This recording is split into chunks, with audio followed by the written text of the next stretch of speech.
Merry Christmas and welcome back to the channel, everybody. It is Cabal Culture Smasher here, and today on this Christmas Eve at the time of me recording, well, just when I thought I would take off for the holiday, some very relevant topics came up and I thought I'd discuss them.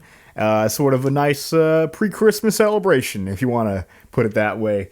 Just when I thought I was done talking about Intergalactic, the Heretic Prophet, and all of its just bad PR between the trailer, between, the fan criticism, Naughty Dog censoring the backlash on the trailer before the video was even ratioed at all, at least on their YouTube channel. And now finally, Tati Gabriel, the actress playing the woke dyke character, Miss Jordan, in the game, the main character, the bald woman that all of us are repulsed by, she decided to throw her name into the mix, proving once again that woke Hollywood has learned absolutely nothing, and no matter how many failures, no matter how many times Hollywood attacks the paying customer over and over and over again, these people just never learn. Why?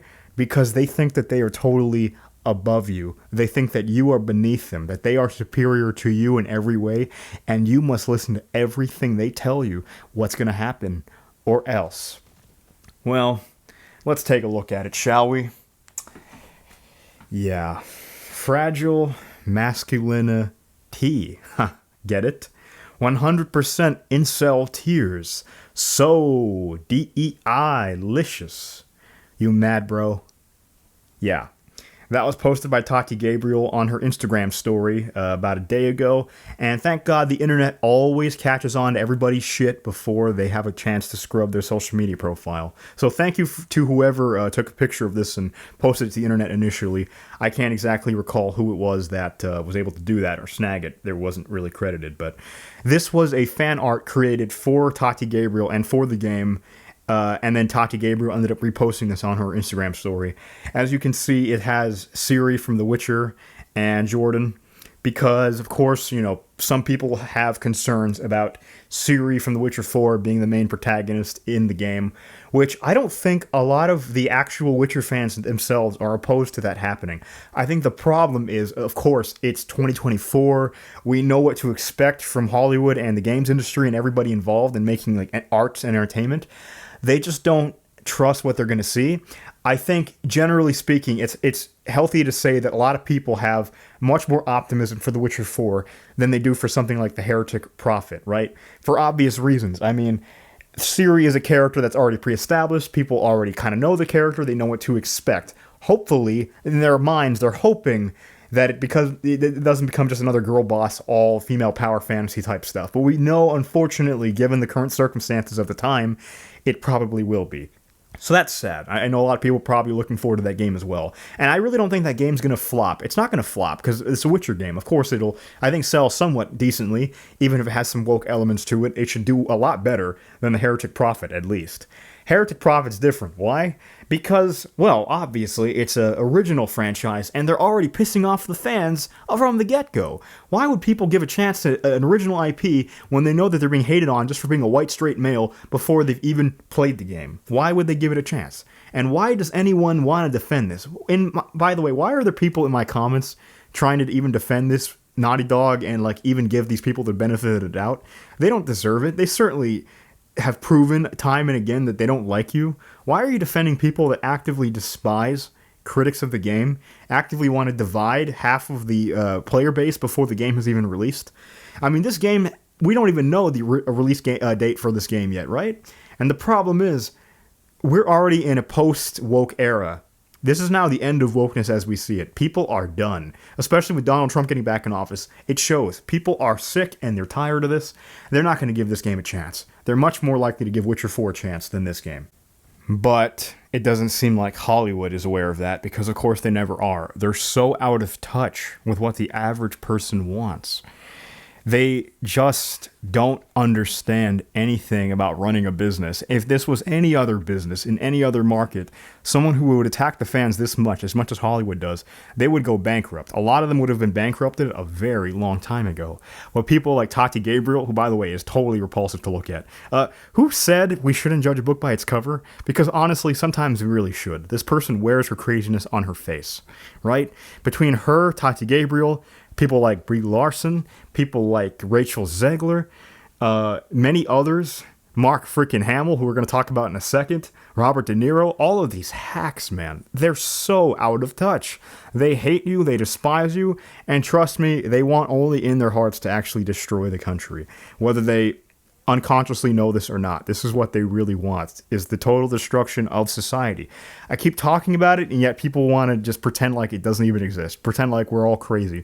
Guys, come on now. Donald Trump was just reelected for a reason. People are seeing what's going on. This goes so much bigger than just video games and just entertainment, right? We're talking about the entire health of our culture and our society as a whole in 2024 is in dire trouble, all because of this one single ideology. And so for that reason, that's why, some people have criticisms of the Superman trailer and they're hoping that it's good. And I myself am actually quite hopeful for that, because Superman is honestly the relic of a better era. He's the relic of a more innocent time when people had hope. They believed in truth, justice, and the American way. So films like that, I'm honestly rooting for that thing to do well. I don't want it to flop, just like I don't really want any game to flop. I don't think any of us here on the internet that criticize wokeness and all of its garbage, generally, I don't think any of us want stuff to flop unless they start coming out and attacking the customer, which is exactly what the basic essence of this entire game is. It's there to attack the customer, it's there to attack the straight white male, it's there to attack Christianity, and it's there to attack everything that just brings order to the well-being of society. I mean, yeah, what more can I say? Anyway, moving on. Mark freaking Hamill, let's get to it. Mark freaking Hamill is at it again. This man might be the gold standard in Hollywood for TDS. I mean, honestly, I think the only people that are at his level in terms of their TDS might be the people on The View. But Mark Hamill, he's a different level. Let's take a look at this article here. Disney's Star Wars' Mark Hamill's unhinged anti-Trump rant sparks concern. I was devastated when he won. Oh boy, we're in for a doozy. Here we go. Some fans were shocked upon seeing the unhinged anti-Trump diatribe delivered by Star Wars star Mark Hamill, who went into a spittle-specked rage over Trump while defiantly claiming he does not care how many fans he upsets with his hate for the president-elect. Hamill cemented himself into pop culture fame with his role as Luke Skywalker in Star Wars and later as the voice of Batman's The Joker in a series of hit animated movies. But in his interview on a recent episode of the Politican podcast hosted by extremist Democrat California Governor Gavin Newsom. Gavin Newsom has a podcast? What the fuck? Hamill seemed more like a crazed Joker than a serene Jedi Knight as he went into a rage over Trump. As he continued, he seemed to find it hard to spit out his words because he was becoming so unhinged with Trump derangement syndrome, but he eventually admitted that he does not care how many fans he might upset with his demented vitriol. I was devastated, he said, with his hands shaking as he recounted how he felt when Trump won the White House for a second time last month. Yeah, we're going to take a look. They actually have the video here in which Mark says these horrible statements. Honestly, guys, looking back at it now, who Luke Skywalker is in The Last Jedi, that's actually Mark Hamill. Mark Hamill was playing himself. He likes to pretend as if though he doesn't like that version of Luke, that he calls it Jake Skywalker, when really that was him all along, and he probably is looking just upset about it because of the fact that it's a projection of who he really is into that character in real life. I never, like you, to your question, I never became active until wanting to make sure that, first of all, I was devastated. I want to get rid of the Electoral College because Hillary beat him by 3 million votes, just a shy under 3 million. And Gore beat W by 500,000, and Mark, you're missing something. If you get rid of the Electoral College, Trump still won because he won the popular vote. He won the popular vote because people actually like him and not the fake contrived bullshit that they try to play with Kamala Harris. See, this is just absolutely ridiculous. I understand now perfectly why the founding fathers wanted us to be a republic and not a democracy. Because for the longest time, just like Mark's TDS here, I myself wondered, why do we have the Electoral College instead of just the popular vote? Now I know why. Continuing. Me crazy because I started reading about the Electoral College. And, oh my God, this is a remnants of slave days when they were trying to, proportion the amount of votes with, how many slaves. Oh my God, shut up. But anyway, so that and Citizens United, I'd like to get rid of. But in any case, I started, as you said. Look at Gavin Newsom, dude. Scorching hate tweets from Look at Gavin Newsom's like, Mark, you okay, Twitter, bud? I had to stop reading the responses. I wouldn't block anyone because then they could display Mark Hamill blocked you as a badge of honor. But I muted like a mofo. I would mute, I looked up one day and I thought, oh my God, I've been muting people for 40 minutes. So once I realized how it was eating into my own time. 40 minutes? Mark, you spent 40 minutes trying to block people that you don't even like. Oh my gosh, dude, what? This guy's got way too much time on his hands. How does anybody have that much time to go around trying to mute people that send them, tweets that they disagree with them because they're getting attacked for it? He attacks and then he blocks you when you try to criticize him. Man, that's the move of a coward. He said the only thing to do is don't read the response. Yes. You just can't. You can't. And I think you do, though, Mark. To me, I think you do. Daddy, you shouldn't tweet politically so much because people get so angry. And your daughter was right. I wrote a tweet that I said the people complaining about my Trump tweets have to understand. I love my country, and I feel it's my patriotic duty to oppose this sociopathic. I forget the other word, whatever it was, with every fiber of my being. Dude, the people on this panel, besides Gavin Newsom, they can't. They look disinterested in what Mark is saying. Like, they don't actually look like. And who cares about? They don't look like they like the fact that he's going off on this little rant right now. Appeal to the whole country, not just half the country or 45% or whatever the MAGA crowd is. But, he wants to pretend like we're still a minority. Yeah. Okay. Okay. Whatever. Grander scheme of things, we won the election. If I lose a part in the movie because I hate the orange atrocity. I do, and I orange atrocity. So, oh my God, he finished out by saying that Trump is an orange atrocity. Dude, what the fuck? What the fuck is this guy's problem, dude? Like, this guy is absolutely insane. But yeah, guys, like, Hollywood is lost. These people don't know how to run a basic freaking business, right? That's all this is. This is a business at the end of the day. The idea is to entice customers so that customers give you money so that you can stay in business. How has Hollywood misunderstood the fundamental principle of running a business in that you never ever attack the customer and that the customer is always right? Like, can you imagine if any of us were working in any other position? Like, I don't know if any of you guys have ever run a business, right? Occasionally, like, when I used to work retail, and I will see a customer come in who politically disagrees with me, obviously, just because they're wearing like a political statement on their shirt, whatever. It's not my job to call them out and say, I hate your guts. No, they're a customer. I should help them however way I can, provided that, politics is basically irrelevant because I'm an employee and I'm trying to help them get something that they want to buy. That's the entire point of it.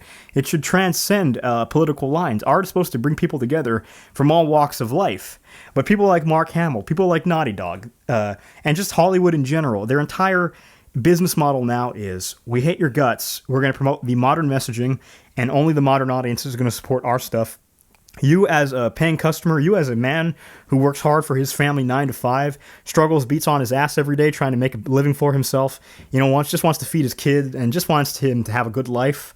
That's not what we want here. You're not the customer we want. So you get out of here, you straight white bigot. Guys, Hollywood's never going to change. At this point, I would rather see the entire industry just crash and burn as a whole than I would like to see things get better. Because I don't want to see things fail, but the current regime has to fail. The current regime has to go. The only way we're ever getting like good entertainment on a consistent basis again is pretty much if everybody from the top down in Hollywood, between the casting directors, the agencies, the directors, even the actors themselves, all of them got to go and be replaced with something much better in order to ensure a proper way forward, in order to ensure an art form that essentially seeks to unite rather than divide. But under this regime, we'll never get that. So we'll see. I mean, the more that Hollywood F's up, the more I'm just going to continue to roast them, because honestly, what else can I do except speak my genuine, honest thoughts here, right? People call me a grifter, and yeah, I guess I'll admit that I am a grifter, but ultimately, I do this out of love, because I generally love the stuff that we used to get back in the day. I don't want to see things be as bad as they have been on a consistent basis. I want things to succeed. I do want things to get better. But like I said, the current regime now, their only intent is to just rewrite everything that the general audience wants. They want to rewrite family values.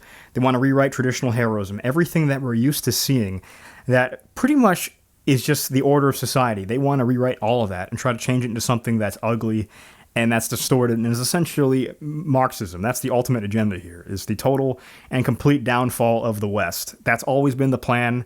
They put this messaging in everything, especially in pop culture, because they know that it influences people that aren't really attuned to what's going on. And the idea is to help change social behavior into something that they want, not into something that is natural and is organic.